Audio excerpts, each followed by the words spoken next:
it's Tracy here from Mini Scenes again. Just a quick fun one for you this time. Something to basically tease your friends with next time you've got a house full of guests. It's a fun gift as well. We're going to make an artificial wine spill. Now, sorry if you can hear a whooshing noise in the background. That is my resin curing machine. But I'm not too worried because basically I'm just going to show you how to do this, probably in fast forward, probably put a jingle over it, so I'm not too concerned. I hope you don't mind. I'll be using my current favourite resin again, the Union Jack Arts one. It's a 1-to-1, so it's really quick and easy to mix. It's Tracy brain proof even, nice, simple and straightforward. I've got 2 layers of rubber mats because the spill I'm going to be trying to contain a little bit by putting some little sticks underneath the mats just to create a little bit of a well. So first thing to do will be to mix up the resin, and to get the colour I'm going to be using purplish red. This is a proper pigment from Let Resin, and it does make, as you can see, quite a nice wine colour. So that's all we're going to need really. I might need my trusty heat gun to give it a quick flash, if I can do that without breaking the glass, to get the bubbles out, but that's about it. So this is a real quick, dead easy for beginners, fun little project. Wine glass, obviously, it's one of my old ones. This was a cheap one from somewhere. It's been used for experimenting with all sorts of things. In fact, I think there's a bit of glass paint still on the bottom there. Doesn't matter. It'll do for today. So here we go then. I'll get the resin mixed up, get my gloves on, and we'll crack on with it, and I will be speeding it up a bit for you.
And there we go, that's how easy it is.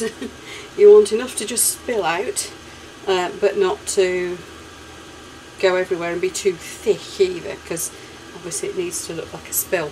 So now it's just a case of leaving time for it to find its level and spread. As you can see, the little sticks here, they're just coffee stirrers, are just raising up the sides enough to stop it just completely flooding out everywhere.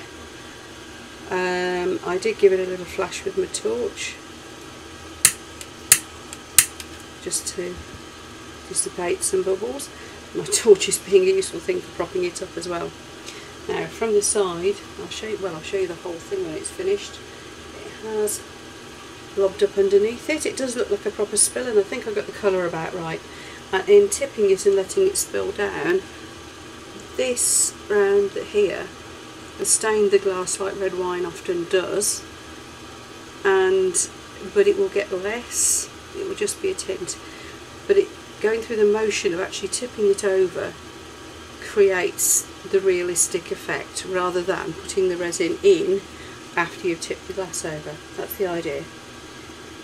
Then all you need is a bunch of friends to come round, so you can leave this, once it's all hardened, on the side to confuse them all.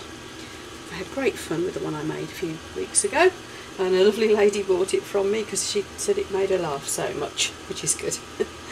So we'll come back at the end, probably in a few hours time when this is firmed up. It doesn't need to completely cure so that I can move it. It should cure quite quickly because it's warm in here today. So hopefully you know, a few hours I should be able to move this and we can have a look at what we've got. Well, here we go then, folks. It's fun, isn't it? This is our little wine glass spill. Let me just get all my other things out of the way. Something to do with a little bit of leftover resin, maybe. Leave it on the side when your friends come round. Give it to friends as a gift. Leave it on your desk at work, especially if you work somewhere where alcohol is banned, just to freak people out. It's good, isn't it? It's a silly, simple idea, but you see the way it's left a little bit of red residue in the bottom of the glass. Looks a bit like real wine, very shiny. There we go. Oh, don't forget, if you haven't already subscribed, please click the little button down here. There's also a button, a bell, for you to click so that you can get updates and you'll know when I publish another video. I hope you enjoyed this fun little project. It's just, I don't know, just a bit of silliness, but I do love it.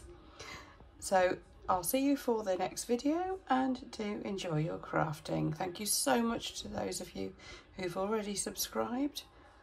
I'll see you all soon.